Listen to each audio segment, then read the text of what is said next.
SSMB 29 ఎదురు చూపులకు full stop పెడుతూ రాజమౌళి సరికొత్త అప్డేట్ ఇచ్చారు. ఇందులో పృథ్వీరాజ్ సుకుమార్ అనే లుక్ ను విడుదల చేశారు. ఇందులో ఆయన కుంభ అనే పాత్రలో కనిపించనున్నట్లు తెలిపారు. పృథ్వీతో మొదటి షాట్ చిత్రీకరించిన తర్వాత నేను అతడి దగ్గరికి వెళ్ళి ఒక మాట చెప్పాను. నాకు తెలిసిన అత్యుత్తమ నటులలో నువ్వు ఒకరని చెప్పా. ఈ క్రూరమైన శక్తివంతమైన విలన్ కుంభాను మీకు పరిచయం చేస్తున్నాను. ఈ లుక్ క్రియేట్ చేయడం సృజనాత్మకంగా నాకెంతో సంతృప్తిగా ఉంది. ఈ పాత్రలో ఒదిగిపోయిన పృథ్వీకి ధన్యవాదాలు అని రాజమౌళి ఈ లుక్ను రిలీజ్ చేశారు. ఈ లుక్ పోస్టర్ను పంచుకున్న మహేష్ బాబు ఆసక్తికర క్యాప్షన్ కూడా ఇచ్చారు.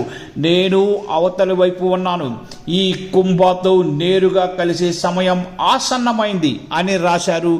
గ్లోబ్ ట్రోటర్ అనే హ్యాష్ ట్యాగ్ తో రాజమౌళి ఈ సినిమాని ప్రేక్షకుల్లోకి తీసుకెళ్తున్నారు.